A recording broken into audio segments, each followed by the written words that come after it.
Hello everyone, ये कहानी है एक ऐसे बंदे की जिसे सोते जागते घर पर, ऑफिस में, बाथरूम में, चाहे वो कहीं भी हो, टपाटप करने की बुरी आदत होती है। जैसे कोई इंसान खाना खाए बिना नहीं रह सकता, ये 61-62 किए बिना नहीं रह सकता, और इसी आदत की वजह से उसे सेक्स करने के लिए रोजाना एक मस्त लड़की चाहिए। इस कहानी में एक आदमी और उसकी बहन के रिलेशन को दिखाया गया है। तो चलिए मूवी को एक्सप्लेन करते हैं। मूवी के स्टार्टिंग सीन में ब्रेंडन नाम का एक शख्स दिखाया जाता है। इस आदमी की उम्र लगभग 40 साल हो चुकी है, लेकिन ये अभी तक रंडवा होता है। अब जाहिर सी बात है, जब शादी ही नहीं हुई तो भाई हाथ का इस्तेमाल तो करेगा ही। अब ये बंदा न्यूयॉर्क सिटी के किसी अपार्टमेंट में रहता है। जब ब्रेंडन अपने ऑफिस में जा रहा होता है, तब मेट्रो में वो एक खूबसूरत लड़की को देखता है जो कि उसे एकदम मस्त माल लगती है। अब ब्रेंडन लगातार उसे ही देखने लगता है, और जब वो लड़की ये चीज नोटिस करती है तो वो भी ब्रेंडन को देखकर स्माइल करने लगती है। अब ठरकी ब्रेंडन उसे अपना रंग दिखाने लगता है और उसे कातिल नजरों से देखने लगता है। अब उस लड़की को भी ब्रेंडन के असली इरादे समझ में आ जाते हैं। फिर जैसे ही अगला स्टेशन आता है तो वो लड़की तुरंत मेट्रो से उतर जाती है। अब ये हवस का पुजारी भी मेट्रो से उतर जाता है, लेकिन वहाँ पर इतनी ज्यादा भीड़ होती है कि वो खूबसूरत लड़की ब्रेंडन की नजरों से कब ओझल हो जाती है पता ही नहीं चलता। मूवी के नेक्स्ट सीन में हमें ब्रेंडन की पर्सनैलिटी के बारे में पता चलता है। दरअसल वो बैचलर है, इसीलिए उसे मुठ मारने की और रोज अलग अलग लड़कियों से टपाटप करने की बुरी आदत होती है, और इसलिए उसके दिमाग में बस सेक्स से जुड़ी बातें चलती रहती हैं, और खुद को सेटिस्फाई करने के लिए कई सारी लड़कियों को पैसे देकर अपने घर बुलाया करता है। अब इस ठरकी आदमी की कोई गर्लफ्रेंड नहीं होती है जिसके साथ वो टपाटप कर सके। अब कुछ दिनों के बाद हमें ब्रेंडन को उसके ऑफिस में दिखाया जाता है। ऑफिस में उसका बॉस कंपनी के फ्यूचर प्लान्स के बारे में बता रहा था, लेकिन ब्रेंडन अपने बॉस की बातों पर ध्यान नहीं देता, क्योंकि वो तो अभी तक उस मेट्रो वाली लड़की के बारे में सोच रहा था। जैसे ही मीटिंग खत्म होती है, ब्रेंडन सीधा बाथरूम में घुस जाता है और उस मेट्रो वाली लड़की को याद करके अपनी हाथ गाड़ी चलाने लगता है और फिर अपने लंड की नसों को ढीला कर देता है। अब इस बंदे के ऐसे कारनामे को देखकर हम अंदाजा लगा सकते हैं कि ब्रेंडन को टपाटप करने की कितनी बुरी आदत है। मूवी के नेक्स्ट सीन में हम माइकल को देखते हैं, जो कि ब्रेंडन का बॉस होता है। ब्रेंडन और माइकल काफी अच्छे दोस्त होते हैं, इसीलिए वो दोनों रात में एक क्लब में पार्टी करने जाते हैं। इसी क्लब में माइकल को एक लड़की पसंद आ जाती है और वो उस लड़की के साथ फ्लर्ट करने लगता है, लेकिन उस लड़की को माइकल में कोई इंटरेस्ट नहीं था, क्योंकि वो तो ब्रेंडन के साथ टपाटप करना चाहती थी। अब पार्टी के बाद माइकल अपने घर के लिए निकल जाता है, क्योंकि उसे घर पर कुछ काम होता है। जब ब्रेंडन घर जा रहा होता है, तभी वहाँ पर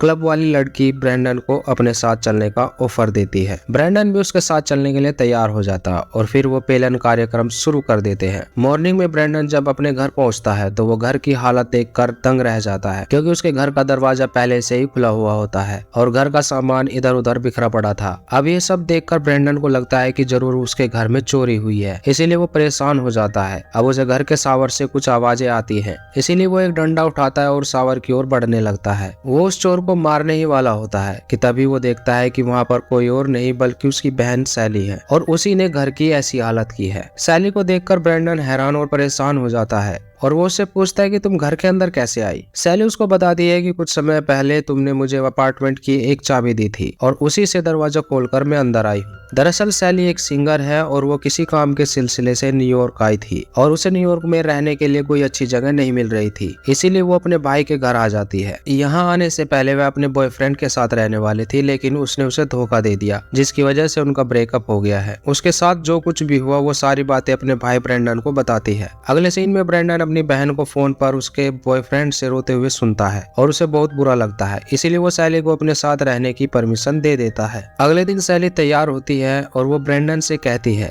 कि पास ही के एक क्लब में मेरा म्यूजिक कॉन्सेप्ट होने वाला है, और उसे वहां पर आने के लिए इनवाइट करती है। तो ब्रेंडन कहता है कि अगर मुझे ऑफिस से जल्दी छुट्टी मिल गई तो मैं तुम्हारा कॉन्सेप्ट देखने जरूर आऊंगा। इसके बाद ब्रेंडन ऑफिस के लिए निकल जाता है। जब ब्रेंडन ऑफिस में पहुंचता है तो उसे पता चलता है कि ऑफिस के सभी कंप्यूटर में वायरस घुस गया है, इसलिए सभी कंप्यूटर को अपडेट करने के लिए भेज दिया गया है, जिसकी वजह से आज ऑफिस में कोई काम नहीं हो सकता। ये सुनकर ब्रेंडन को बहुत गुस्सा आता है और वो गुस्से में माइकल को भी उल्टा सीधा बोलता है। दरअसल उसके कंप्यूटर में उसकी अडल्ट मूवी की कलेक्शन थी, जो कि उसे जान से भी ज्यादा प्यारी थी। ब्रेंडन माइकल से कहता है कि तुम्हें एक बार कंप्यूटर देने से पहले मुझसे पूछ लेना चाहिए था। माइकल ब्रेंडन की बात सुनकर समझ नहीं पा रहा था कि ब्रेंडन को आखिर हो क्या गया है और ऐसा रिएक्ट क्यों कर रहा है। फिर माइकल ब्रेंडन से पूछता है कि जैसा कि आज ऑफिस में कोई काम नहीं है तो तुम्हारा क्या प्लान है। ब्रेंडन उसे बताता है कि आज उसकी बहन का म्यूजिक कॉन्सेप्ट है और वो वहीं पर जाएगा। माइकल को भी ये आइडिया अच्छा लगता है। वो भी ब्रेंडन के साथ क्लब में पहुंच जाता है जहाँ पर सैली अपना गाना परफॉर्म कर रही होती है। उसका म्यूजिक सभी को बहुत पसंद आता है।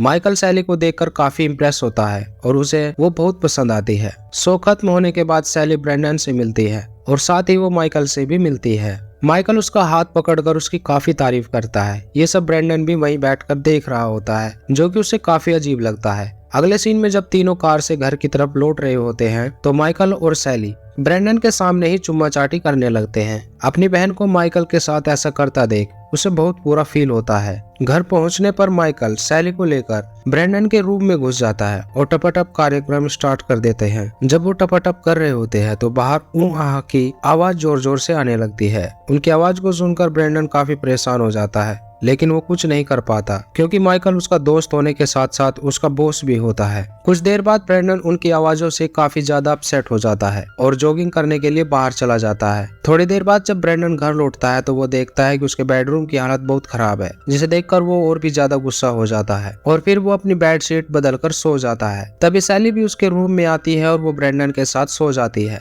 ये देखकर ब्रेंडन उस पर गुस्से से बहुत चिल्लाता है और उसे कमरे से बाहर निकाल देता है। अगले दिन माइकल ब्रेंडन को अपने कैबिन में बुलाता है और उससे कहता है कि हमें तुम्हारे कंप्यूटर में बहुत सारी अडल्ट वीडियोस मिली हैं। वो ये सब बता ही रहा था तभी उसे कॉल आता है और वो माइकल को बिना कुछ बताए वहाँ से चला जाता है। आगे ब्रेंडन अपने ही ऑफिस में एक लड़की जोया से बात करने लगता है। जोया पहले से ब्रेंडन को बहुत पसंद करती थी, इसलिए ब्रेंडन भी उसे फ्लर्ट करने लगता है और आज रात वो दोनों डेट पर जाने का प्लान बनाते हैं और फिर वो दोनों डेट पर होते हैं जहाँ वो एक दूसरे से ढेर सारी बातें करते हैं। यहाँ जोया उसे बताती है कि उसका डाइवोर्स हो चुका है। फिर ब्रेंडन उसे अपने बारे में बताता है कि मैं अभी तक कुंवारा हूँ और मेरी शादी नहीं हुई है। अब घर आने के बाद ब्रेंडन सीधा बाथरूम में जाता है और जोया को याद करके फिर से मुठ मारने लगता है। इसी बीच सैली बाथरूम के अंदर आ जाती है और ब्रेंडन को ऐसा करते हुए देख लेती है, इसलिए वो तुरंत बाहर चली जाती है। ब्रेंडन को इस बात से बहुत गुस्सा आता है और वो सैली पर बहुत चिल्लाता है। थोड़ी देर बाद सैली को ब्रेंडन के लैपटॉप में काफी सारी अश्लील वीडियो मिलती है,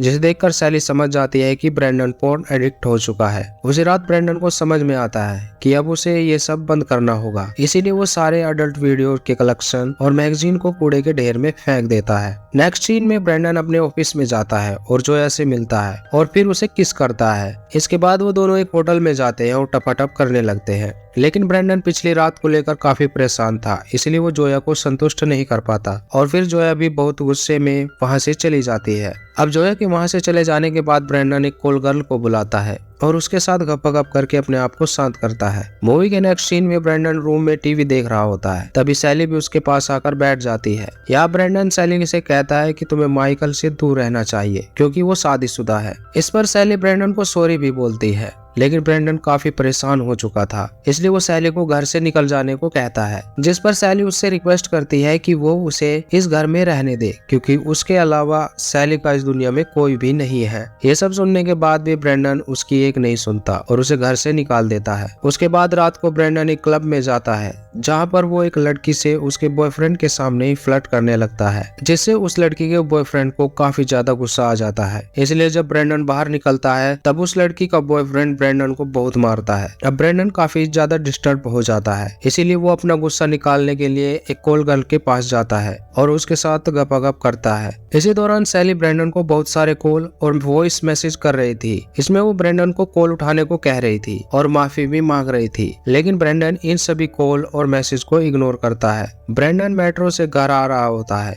लेकिन किसी वजह से मेट्रो बंद हो जाती है। बाहर निकलने के बाद ब्रेंडन को पता चलता है कि मेट्रो के आगे आकर किसी ने खुद को मारने की कोशिश की है। ये देखकर उसे तुरंत सैली की याद आती है और वो सैली को कॉल करने लगता है। काफी कॉल करने के बाद भी सैली उसका कॉल नहीं उठा रही थी। ये देखकर ब्रेंडन और भी ज्यादा घबरा जाता है और तुरंत घर की ओर भागता है। घर आने के बाद वो देखता है कि सैली नीचे बेहोश पड़ी हुई है और उसने अपने हाथ की नसों को काट लिया है। फिर ब्रेंडन उसे एक हॉस्पिटल में एडमिट करवाता है और उसका ट्रीटमेंट करवाता है। जब सैली को होश आता है तो ब्रेंडन चैन की सांस लेता है। ब्रेंडन सैली से कहता है कि वो उसका हमेशा ख्याल रखेगा। ब्रेंडन हॉस्पिटल से बाहर निकलता है और एक जगह बैठकर काफी रोता है। दरअसल उसे अब समझ में आता है कि पोर्न एडिक्ट होने के चलते उसने अपनी लाइफ में कितना कुछ गलत किया है। अब अगले दिन ब्रैंडन मेट्रो से अपने ऑफिस में जा रहा होता है कि तभी उसे वही लड़की दिखती है जिसे हमने मूवी की शुरुआत में देखा था। वो लड़की ब्रैंडन को फ्लर्ट करने लगती है, जिससे पता चलता है कि वो ब्रैंडन को पसंद करने लगी है, लेकिन ब्रैंडन उसे इग्नोर कर देता है। इससे पता चलता है कि वो बदल चुका है और उसने अपनी बुरी लत को भी छोड़ दिया है। और इसी के साथ ये मूवी यहीं पर समाप्त हो जाती है।